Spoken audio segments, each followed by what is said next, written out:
কারণ ভগবানের আবির্ভাব আর আমাদের কি এত ভগবানকে নিয়ে এত আমাদের মানে ভগবানের জন্য এত কষ্ট করতে হবে বা ভগবানের জন্য আজকে সারাদিন আপনার উপায় যাচ্ছে, তাহলে এই ভোগ কে করবে? ভগবান করবে নাকি ভক্ত করবে? কে করবে? তা আমরা জানি ভগবান করো না ভক্ত করো? কে করো বলুন? তাহলে আপনারা বড় আর ভগবান বলেন ছোট না বড়? একবার বলে বড় আবার ছোট, দুই রকম দেখো একটা বলে ভগবান ছোট, বাবা বড় না ছেলে বড়? হ্যাঁ, ছেলে যখন বাবার ঘাড়ে উঠে তখন কে বড়? হ্যাঁ, ছেলেকে আবার বাবা ডাকেন কি জন্য? কে বড়, বাবা বড় না ছেলে বড়? ভুল বলছেন কেন? হ্যাঁ, ছেলে বড়। ছেলেকে আদর করছেন, বাবা কি জিনিস পাইছেন তাকে আদর করে তুলা করে দিচ্ছেন, আর বাবা নয় বাবা ডাকছেন। কি এটা কি আপনার বাবা নাকি? বাবা। ছেলে আমার বাবা কি করে? মানে কয়টা বাবা? মা কয়টা বিয়ে করছে? একটাই বাবা। নিজের বাবাকে আপনি নিজের ছেলেকে বাবা বলছেন। এই জন্য বড় আর ছোট বিচার করবেন, কে বড়? আপনি একটা জিনিস মোবাইল তৈরি করে দিয়েছেন, মোবাইলটাকে আমরা কি করছি? আদর করছি না? যে তৈরি করছে সে প্রশংসিত হচ্ছে না, তাহলে আমরা খুব আদর করছি। তাহলে মনে রাখবেন যে ভগবান বড় না ভক্ত বড়? কে বড়? ভক্ত বড়। ভক্ত এবং ভগবানের মধ্যে সম্বন্ধটা কিরকম? পিতা পুত্রের নাই, আর প্রভু এবং দাসের খেয়াল রাখবেন। এই জন্য এক কথা বলছিলাম, এই জন্য ভগবান এবং ভক্তের মধ্যে সম্বন্ধটা কিরকম হওয়া যায়, আজকে আপনাদের মাঝে এই সম্বন্ধটা স্থাপন হয়েছে। না হলে এত কষ্ট করে এখানে আসার দরকার নেই, বা এত কষ্ট করে উপবাস থাকার কি দরকার? নিশ্চয় জল পর্যন্ত থাকে, সবাই প্রকার আছে। এইভাবে পিতা সন্তানকে বাবা বলছে, তোমার বাবা বাবা বলছে, কিন্তু ভুল না ঠিক আছে? ভুল আছে, সে আপনার বাবা নয়। কিন্তু গুরুকে গুরু, পিতা গুরু, মাতা গুরু, আর কে গুরু? গুরু জ্যেষ্ঠ ভাই। প্রথম গুরুকে পিতা। পিতা শিক্ষা দিচ্ছে যে তুমি আমার বাবা না, কিন্তু তুমি আমার ছেলে, কিন্তু তোমাকে আমি বাবা ডাকছি। তুমি একদিন বড় হবে, তুমি বাবা ডাক শুনবে। এই জন্য আমি গুরু, গুরু এবং শিষ্যের যে সম্পর্ক সেটার জন্য শিক্ষা দিচ্ছে। জনজগৎ অতৃপ্তিময়, তৃপ্তি কিছুক্ষণ পর এসি বাতাস লাগবে, আবার কারেন্টটা গেলে আবার গরম লাগবে, তৃপ্তি হবে নাকি অতৃপ্তি হবে? জলজগৎ কিরকম? তো আজকে আমরা আমাদের গুরু এবং ভগবান শিষ্যের সাথে কি সম্পর্ক, ভগবান এবং তার ভক্তের সাথে কি সম্পর্ক, আজকের এই সম্পর্কটা ঘনীভূত করার জন্য ভগবান এই খেলায় আসে।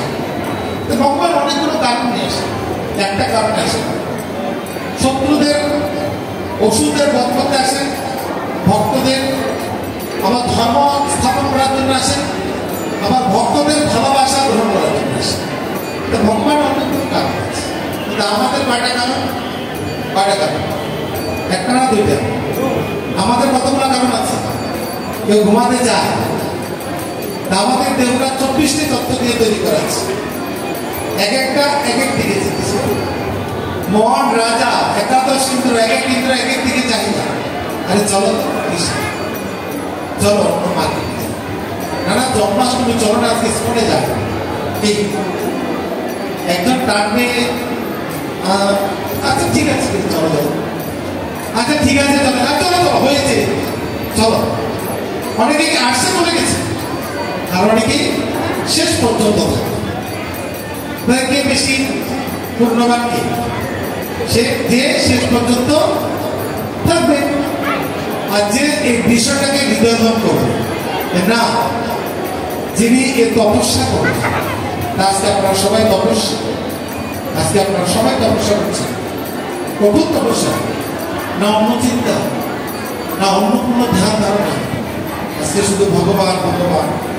হে অনাদি রাধে গোবিন্দ, সর্বকারণে পরম কারণ বলহি, তুমি আমার ভগবান। তোমার সাথে আমরা কি করতে চাই? মায়েরা সাথে আর কাঁধে দেখায়, বলো তো। বাবাদের ছেলেদের গলায় যে তার সামনে চেন থাকে, বোতামটা কি খুলে দিবে না লাগায় রাখবে? কোনটা খুলে দিয়ে দেখাবে আমার গলায় একটা চেন আছে। আর যদি একটা আংটি থাকে, এভাবে হাতটা দিয়ে নাড়াবে যে আমার হাতে একটা সামনে হীরার পাথরের দিয়ে তৈরি একটা আংটি আছে। সামনে চেন আর আংটি লুকানো যায় না, স্বর্ণকে কখনো লুকানো যায় না। স্বর্ণের এত জ্যোতি বা প্রভাব। তাই বলছেন, বধুরে আমার বধূ সে পরশমণি, যার অন্য পরশে লোহা স্বর্ণে পরিণত হয়, কিন্তু আমার বধূ পরিণত হয় না। বুঝতে পারছেন বিষয়টা? স্পর্শ করলে লোহা স্বর্ণে পরিণত হয়ে যায়, কিন্তু আমার বধূ যেমন তেমনই রয়ে যায়। লোহা দেখেছে, লোহা যখন আগুনে কামারের হাতারের বাতাসে আগুনের দ্বারা বিকার ঘটে, তখন স্বর্ণের মতো কালার হয়, ঠিক ঠিক। আর যখন বাড়ি দেয়, দিতে দিতে ঠান্ডা হয়, তখন লোহা কিরকম? কালো কালোই থাকে। কয়লা ধুলে ময়লা যায় না, জান? এরকম লোহা লোহার মতো থাকে। বিষয়টি এরকম, যদি সঙ্গে আসা যায় তাহলে আমরা লোহার স্বর্ণ হবে তা কিন্তু নয়। বধূ সে পরশমণি। পরশমণি এক বাবা চার ছেলে ডেকেছে যে বাবা, দু ছেলে চাকরি করে আর দু ছেলে চাকরি করে। বাবা অনেক অর্থবিত্ত লোক, বলছে বাবারে তোমাদের আর চাকরি করার দরকার নেই, পরে কথা শুনে আমি তোমাদের 15 লক্ষ করে টাকা দেবো, বছরে তোমরা একটা ব্যবসা করবে, আর ব্যবসা দেখতে চাই যে আমার জীবনটা তোমরা কিভাবে খেতে পারো। ঠিক আছে, বাবা কি করেছে? সবাইকে 15 লক্ষ করে টাকা দিয়েছে। 1 বছরের মাথায় আবার বাবা বসেছে, বসে ডাকছে বড় ছেলেকে, বাবা তোমার কি খবর? যে বাবা আমি 4 গুণ লাভ হয়েছে, কোনো চিন্তা নেই, তুমি খুব সুখে আছে। দ্বিতীয় ছেলেকে ডেকেছে, বাবা আমার 3 গুণ লাভ হয়েছে। তৃতীয় ছেলেকে ডেকেছে, বাবা যা টাকা দিয়েছে সব ছিল, কিন্তু 2 গুণ লাভ করতে পেরেছে। চতুর্থ ছেলেকে ডেকেছে, চতুর্থ ছেলে আর আসতে পারছে না, ওকে হাতে ধরে নিয়ে আসছে বাবার কাছে। খুব ক্ষীণ হয়ে গেছে, দুর্বল, বাতাসে পড়ে যাচ্ছে। তখন বলছে বাবা তোমার কি অবস্থা? বাবা কি আর বলবো, আপনি যা টাকা দিয়েছেন সব নষ্ট হয়ে গেছে, চুরি ধারি ডাকাতি, ব্যবসা কোনোটাই লাভজনক হয়নি। তখন বাবা বলছে দেখো, বড় ছেলেকে বলছে যে বাবা যাও, ঘরের ভিতরে আলমারি আছে, তার সম্পদ আছে, চাবিটা নিয়ে যা, সম্পদটা করে একটা পারফিউমটা আছে, ওটাটা নিয়ে আসো। ওটাটা নিয়ে আসছে, নিয়ে এসে ছোট ছেলেকে বলছে বাবা শুনো, তোমাকে আমি পড়াশোনায় পাথর করতে থাকবো, চিন্তা মানে তুমি যা চিন্তা করবে তাই হবে, কোনো তোমার দুঃখ থাকবে না। তাই নাকি? মানে বড় 3 ছেলে রেগে ফায়ার হয়ে গেলেন যে বাবা আপনার বুদ্ধি শুদ্ধি কম, আপনি কি বিচার করলেন?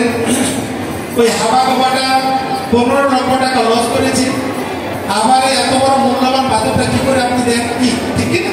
স্বাভাবিক, বোকা ছেলেকে কিছু দেয়? তখন বলছে ঠিক আছে। আর বাবা পাথরটা দেওয়ার পরে মৃত্যুবরণ করলেন। বাবা ছিলেন ভগবান, আর 4 ছেলে ছিলেন 4 যুগ, সত্য ত্রেতা দাপর বলে। সত্য যুগে 4 লাভ হলো, ত্রেতায় 3 গুণ লাভ হলো, তারপরে 2 গুণ হলো, আর বলিতে কোনো লাভ হবে না।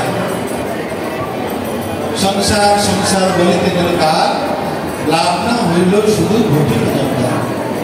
কলিযুগে কেউ লাভ করতে যাবেন, যদি লাভ করবেন নিচে যাবেন। কি লাভ? হ্যাঁ, লাভ করেছে। তাই কি দিলেন? চিন্তামণি পরশ পাথর দিয়েছে। হরের নাম, হরের নাম, হরের নামই বাক্যে বলো কৌলব নাস্তব নাস্তব করতে থাক। হরে কৃষ্ণ কৃষ্ণ কৃষ্ণ হরে হরে, হরে রাম রাম রাম হরে হরে। জপিতে জপিতে প্রেমাঙ্কুর হবে, তবে সাধ্য সাধন তত্ত্ব বুঝিতে পারবে। ছেলেকে কি দিয়েছে? এই হরি নামে জপমালা তুলে দিয়েছে, পরশমণি পাথর। ছেলে বিশ্বাস করছে এই থলির ভিতরে একটা কালো তুলসী মালা, যাকে স্পর্শ করবে সে পাগল হয়ে যাবে। কিবা মন্ত্র দিলা বসায়, কিবা তার বল, জপিতে জপিতে হইলাম। কি মন্ত্র? এই হরি নাম। এই যত জপ করবে তার তত উপজয় ভাব আসবে। উপজয় ভাব আসবে। উপজয় ভাব মানে আকর্ষণ, কৃষ্ণ কর্ষণ শক্তি। ললিতাকে জড়িয়ে ধরে রাধারানী বলছেন, ললিতারে কি এমন ব্যক্তিকে দেখে আসলাম যার 2 অক্ষরের নাম কৃষ্ণ, কেন জানি বারবার আমাকে মোহিত করছে, বারবার। মহাপ্রভু সেটা শিক্ষা দেন। একদিন মহাপ্রভু ব্রজ ত্যাগ করবেন, বাথরুমে ঢুকেছেন, জিহ্বাটা 2 দাঁতের মাঝে রেখে কামড় দিয়ে বাথরুম শেষ করে বেরিয়েছে। হরিদাস বলছেন, প্রভু কেন আপনি জিহ্বাটা কামড় দিলেন? বলে কি আর বলবো, ওই জিহ্বায় বাথরুমে বসেও যেন হরিনাম নৃত্য করছে।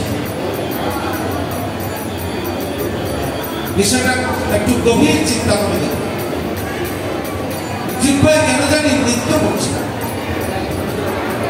তখন বলছে, প্রভু আপনার যদি ওই সময় মৃত্যুবরণ হয় তখন আপনি কি করবেন? জমজম বেবি সারণ তেজ তেজন্তি বলে জম প্রয়তি। মৃত্যুর সময় যে কোনো ব্যক্তি যদি আমার নাম চিন্তা করে মৃত্যুবরণ করতে পারে, তৎক্ষণাৎ সেই ব্যক্তি কোথায় যাবে? কোথায় যাবে? গোলক বৃন্দাবন যাবে। ওই কোনে যাবে না, গোলক বৃন্দাবনে যাবে। এই জন্য আমাদের এই কথাটি ভগবান ছেলেকে চিন্তামণি পরশ পাথর দিয়ে গেলেন। চিন্তয়তে জনার্দন, চিন্তয়তে আর কি কথা চিন্তা করতে হবে? ভগবান জনার্দন, যিনি জন ধন মন সবকিছু দিতে পারেন। এই জন্য ভগবানের সাথে আমরা কার সাথে আড়িবাতি বলেন তো? বাবার সাথে, নাকি মায়ের সাথে, স্বামী স্ত্রীর সাথে। ছেলেরা বাবা মার সাথে আড়ি পাতে পারে না, একটু অভিমান করে কি না, আমাকে মোটর সাইকেল না দিলে আমি খাবো না। কি ছেলে 3 দিন ধরে খাচ্ছে না, উদাসীন হয়ে গেছে। দেখো উপরের বাবা ছেলেটাকে মোটর সাইকেল যাচ্ছে, দাও না। পাস করে কি? বিলটা পাস করে কি? এই যে এই পাশে লোকেরা শুধু বিল পাস করে এখন করবো, আবার স্বামীটাকেও চুরি করে, এটাও ঠিক করবো। কি ব্যাপার? সাধু হয়ে গেছে মনে হচ্ছে। স্বামীর টাকা চুরি করে, করে কি না? সবচেয়ে বড় বিল পাস করবে, সবকিছু করবে। দেখো না ছেলেটাকে দাও না, কি আর করবে? একটাই ছেলে, যাও যাও তোমার বাবু আমার সাথে যাও, বলে দিচ্ছি যাও, হ্যাঁ যাও ডাক্তার আসে। ছেলে আনন্দ পাবে কি না? আত্মহারা হবে না? বাপরে বাপ, মোটর সাইকেল দেখতে গেছে। ছেলে দেখতে দেখতে ভালোটা দেখবে না মন্দটা দেবে? কোনটা? যেটা খুব ভালো, ব্রেক কন্ট্রোল ভালো, সেটা দেখবে। ছেলে বাবার সাথে সম্পর্কটা তখন আরো বেশি কি হবে? ঘন থেকে ঘনীভূত হবে, তরফ থেকে আরো ঘন থেকে ঘন। বাবা ছেলের সাথে কিরকম অভিমান পাতে কিনা? তা আমরা আমাদের ব্রহ্মচারীরা যেটা দায়িত্ব আছে কি, কারণ আমি আছি, আমার সাথে কি অভিমান হয় কিনা? কারণ আমার যতগুলো ছেলে মেয়ে আছে অভিমানের আড্ডা কি? ওকে মোবাইলটা কম দামের হলো, ওটা বেশি দামের হলো, ওর মন খারাপ, এই ধার ঋণ শোধ করতে করতে অবস্থা খারাপ, ঠিক আছে, অভিমান এক প্রভাব, কিন্তু সম্পর্কটা দূরে নয়। ভগবানের সাথে কিছু পলিটিক্স শেখাতে হবে নাকি সাদা সিধা হওয়া দরকার। ভগবান হচ্ছে সহজ সরল ভক্ত, আমার খুব ভালো, কিন্তু বোকা মানুষ সবসময় ভালো ভালো লাগে। বোকা মানুষ সবসময় শহরে বাড়িতে গেছে সমাজের উপরে পাওয়া পেতে বসে এই নামা নামা কাটা কি করবো, যা সাথে করে নিয়ে গেছে হয় কিনা এরকম। গ্রামে যারা বুঝে না যে সমাজের পাওয়া কাটা যায় না, বাসা উঠে বসে আছে, এই নামা নিচে না বুঝতে ভালো লাগছে না, তো কম কমে বসে নেই, কাঠের উপরে বসছে, স্বাভাবিক, এটা হতে পারে। আসলে তো গরিব 3% এটা না, কিন্তু স্বাভাবিক। একটা মানুষ এক জায়গায় থেকে আরেক জায়গায় শিখতে বোকা মানুষ, সবচেয়ে বোকা মানুষ কিন্তু ভালো। রাধারানী কি বোকা ছিলেন? খুব চালাক ছিলেন। সবচেয়ে চালাকের পাত্র কে ছিলেন? রাধারানী। সব সখীদের ভুলে রাখতেন, হ্যাঁ, সব সখীদের পার করিতে, আর কোন সখীদের পার করতে নেবে, কত নেবে? তাহলে কি সব সখী হবে নাকি রাধারানী হবে? কোনটা? আজকে লীলা কথা চলছে, রাধারানী হতে হবে। তো 16 আনা আজকে দিতে হবে। কারা কারা 16 আনা দেবে? নদীর ভান্ডার সবকিছু দেওয়ার আছে, 16 আনা 1 আনা। আমি 1 আনা, কিন্তু হ্যাঁ কৃষ্ণ মাঝে আমি 1 আনা, আমি দোকান 4 আনা না, 4 আনা হবে না, 8 আনা দেয় না, এটা হবে না, 16 আনা দিতে হবে। 16 আনা দিলে তবেই আমি পার করে দেবো, নাহলে পার করে দেবো। আর যখন কাল বৈশাখী ঝড় আসছিল, দই মাখন দাও, ক্ষুধা লেগেছে আমার, কৃষ্ণ সব সময় মনে রাখবেন। সেই নবলক্ষ ধেনুর মা যশোদা মা প্রতিদিন দধি মন্থন করতেন, দুধ মন্থন করতেন, মাখন হতেন, শিকার মধ্যে রাখতেন, কিন্তু মনে করতেন আমার ছেলে খাবে। আর ব্রজমনা আবার কি মনে করতেন যে আমাদের গোপ বালকরা আসবে আর আমাদের মাখন খাবে। না না, ওইটা চিন্তা করতেন, ওরা ব্যবসা করতেন না। ব্যবসায়ীরা কিন্তু সবচেয়ে মনে রাখবেন, যারা ব্যবসায়ী তারা কিন্তু সবার চিন্তা করতে হবে, ও আজকে মনে থাকবে, অনেক কাস্টমার আসবে, কি অনেক লোক আসবে। যারা দই বানাবে, না আমার দইটা অনেক ভালো হবে, অনেকজন খাবে, কি তারা অনেকজনে খাবে। যারা গোয়ালা তারা এরকম চিন্তা করে দধি তৈরি করেন। তাই মা যশোদাকে কৃষ্ণ বলছেন, মা কেন যেন তোমার জিনিসটা স্বাদ লাগে, কেন কেন স্বাদ লাগে না? পরেরটা ভালো লাগে না?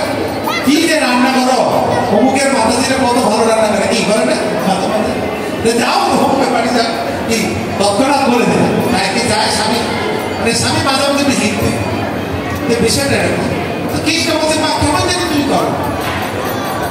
তাই বলছি যে মা, তুমি যে দধি মাখন তৈরি করো না, তুমি শুধু আমারই চিন্তা করো, তুমি আর কারো চিন্তা করো।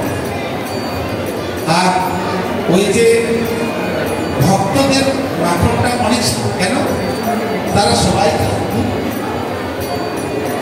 সমাজ সবাই আসে, বানরদেরও নিয়ে আসে, কিন্তু অভিযোগটা কিরকম ছিল? যশোদা তোমার কিরকম ছেলে, শুধু আমাদেরটা চুরি করে। দেখো এইভাবে অনেক অভিযোগ দিয়েছে, অভিযোগ দেওয়ার পরে কি হচ্ছে, হাতে নাতে ধরে আনতে পারলে তবে আমি বিশ্বাস করবো। ধরতে পারছেন না, দেখ একদিন ঘন্টা বাজে দিয়েছে, ঘন্টা নদীর ইয়ের মধ্যে ঘন্টা বাজে দিয়েছে। কৃষ্ণ এত তো সুন্দর করে বানরদের সবাইকে দিয়েছে, আর কৃষ্ণ লাস্টে যখন খাওয়া শুরু করেছে তখন ঘন্টাটা বেঁচে বসে। আচ্ছা ঘন্টা বাজে কেন তুমি? আমার সব সখীরা আছে ধরে ফেলছে, ঘন্টা বেঁচেছে, ঘন্টা ধরে বেঁধে রাখছে।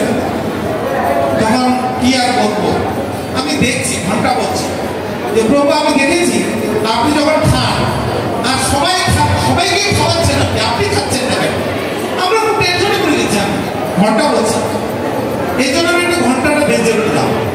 আপনি ঘন্টা না বলে খান না, কি এই জন্য ঘন্টা বাজাতে হয়। ভগবানকে ভোগ লাগার সময় ঘন্টা বাজালে খান, এই জন্য ঘন্টা বাজাতে হয়। ঘন্টা বাজালেই ভগবান। আমি একটি কথা বলতে চাই যে ভগবান কিভাবে খাবে সেইভাবেই খাওয়া। তাহলে কি সবাই ভগবানকে খাবার খাওয়াতে?